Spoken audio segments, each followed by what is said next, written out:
Magandang umaga po, ang naming Panginoon. At papasalamat po kami sa mga biyayang ipinagkaloob mo sa amin. Narito po kami upang pagnilayan ang iyong mahal na pasyon. Gabayan mo kami sa araw na ito at ituro sa tamang landas. Patatagin mo kami sa aming pananampalataya at huwag hayaang mahiwalay sa iyo dahil sa mga pagsubok at suliraning dumarating sa amin. Ipuin mo kami na magampanan namin ang gawain ito ng buong puso at bigyan ng pagkakataong makibahagi sa inyong mga paghihirap at alang-alang sa aming kaligtasan. Humihingi po kami ng tawad sa aming mga nagawang kasalanan at nawa ang sakripisyong ito ay maging daan namin tungo sa pagbabalik loob sa iyo. Ito po ang aming samo at dalangin sa pangalan ni Jesus. Amen.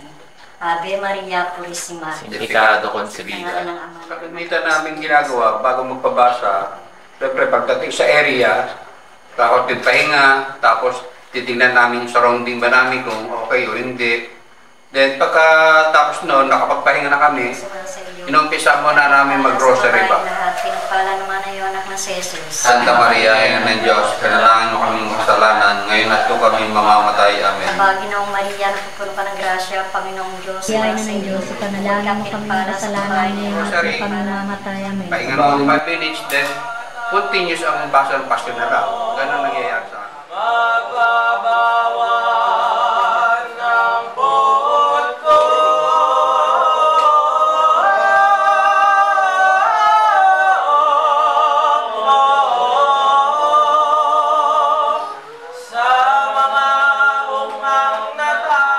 Ako si Richard Duqueriza.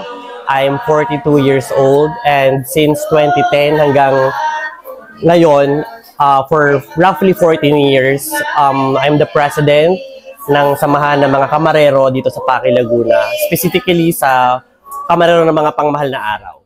Ang Pabasang Bayan nagsimula noong taong 2015 during the time of Reverend Father Mario Rivera.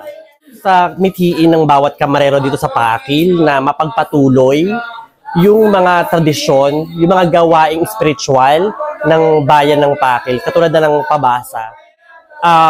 Kung susuriin natin, manunotice natin na unti-unti na nawawala yung mga marurunong magbasa dito sa Pakil. So, we've thought of inviting and encouraging young people to join yung activity na to para mapag-ibayo at mapagpatuloy yung isang gawain ng mga Katoliko during Quaresma.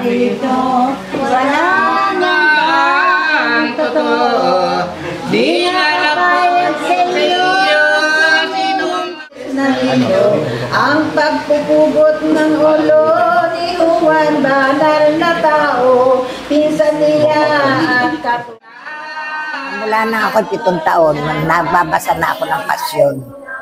Kasi yung lola ko, araw-araw yun, nagpapasyon sa aming bahay. Nakikinig ako na doon ako sa kanyang nakikinig ako habang maghapon siya nagbabasa. Maghapon ako doon sa kanyang. Gusto kong madili-dili lahat ng mga kahirap na Jesus na dinanas para sa ating mga tao. Kasi kaya siya namatay dahilan sa atin. Makikita mo lang yun sa pasyon. Kung ang mga kabataan ay matututong bumasa ng pasyon at makikita nila ang sanhi ng kamatayan ni Jesus, sila ay magiging mabuting mga tao. At ang lasa ng mahal niyang doktrina. Kasi nakawalayan ko na ako'y bata pa, ay sumasama ako sa aking nanay. Maluwag sa aking kalooban na makapaglingkod sa Panginoon habang ito ay mahal na araw. Parang ini-offer yung oras ko para kay Lord. Kasi matagal itong passion, 12 hours. Kumbaga yung time ko, gusto kong ibigay sa Kanya. Hanggat kaya ko, ibibigay ko yung sarili ko para sa Kanya. Kumbaga, konting bagay lang naman ito para sa mga blessings na binibigay sa atin ni Lord. Kumbaga, pasasalamat at hanggat kaya ng katawan. Araw ay bago, nangyari itong mundo, sampo ng gawin ng tao. Hindi ko nga alam nung una yung mga tono, di ba? Ang daming tono niya. Sa kalaunan, kada sama ko, ay natutunan ko din yung iba-ibang tono. Hindi ko alam, parang naging devotion ko na yun eh. Tuwing mahal na araw, parang pagbabalik loob. Yung ganun. Damit ay humalik na, gumaling at Parang gumagaan ng kalooban. Meron kasi akong kapatid na nagkaroon ng bukol sa tiyan. Ipinangako ko na hanggat kaya ng katawan ko, babasa ako.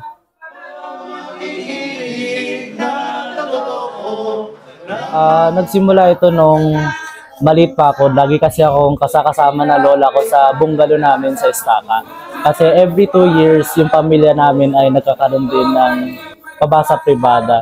And doon ko unang na-encounter itong pabasa. And dati-rati, tinutulugan ko lang itong tradisyong ito. Pero ngayon, mas nakikita ko yung kagandahan at kahiwagaan nito. At kung siya ay mamatay, hilit akong mararamahan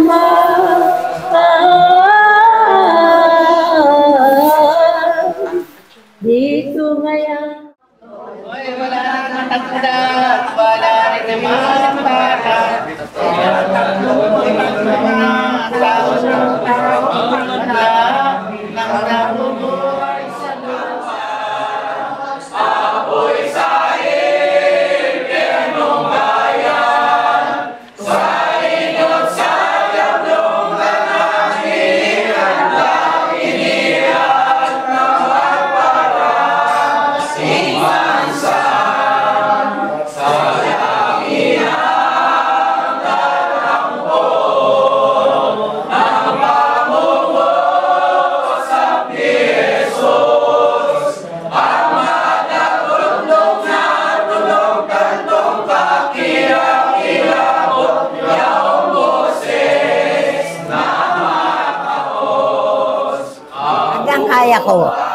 Hanggang kaya ko, gusto ko makaakit pa ng mga kabataan na matuto.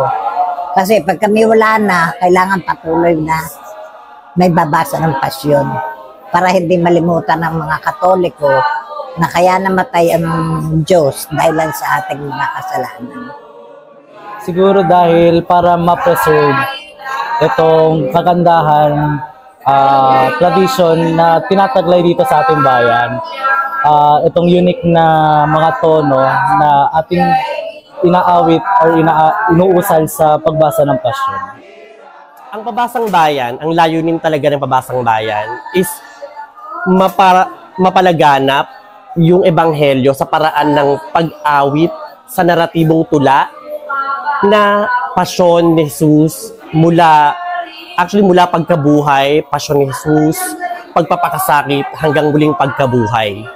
Pangalawa is nilalayon din na may pagpatuloy nga ang isang tradisyon ng mga Katoliko during Quaresma and maipasa doon sa mga kabataan. Actually, ang target natin dito is talagang maipagpatuloy ng mga kabataan dahil sila yung mga susunod sa din lahi natin mga tagapakil. So kung tuluyan nating pababayaan na hindi na mapagpatuloy ito, unti-unti itong mamamatay and eventually baka hindi na natin marinig yung pabasang bayan dito sa Pakil Laguna.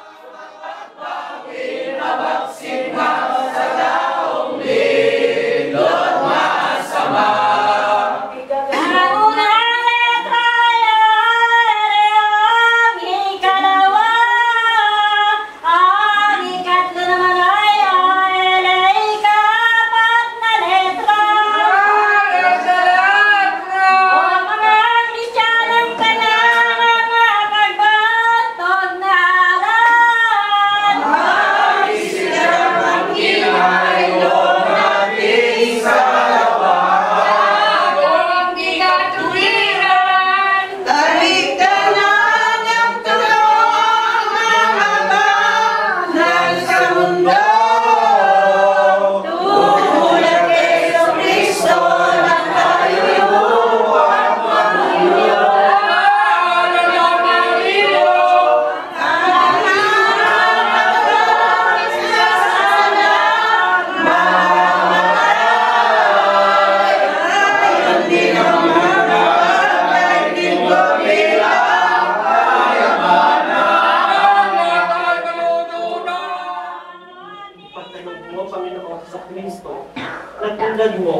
kami ay patuloy na maglilipas sa kalooban ng Diyos sa amang nasa langit. Magkaroon ng babaang loob sa oras ng hinaan at pagkakasala upang patakbo at puno ng pagsisisi. Kami ay kusang magbabalik loob sa iyo. Mga mabuhay ng may hindi palinag na pananampalataya, ng pag-asa, may pagmamahal at paghahangat na maglingkod at mag-alay ng sarili sa aming kapwa. Awa ka sa amin. Ipanalangin mo kami. San Pedro de Alcantara. Ipanalangin mo kami. Nuestra Señora de los Dolores. Ipanalangin mo kami. Ate Maria Purísima. Sinigado Consolida. Sa pangalan ng Ama, sa ngalan ng Ama, ng Anak, at ng Espiritu Santo. Amen. Sa iyo, Maria, ina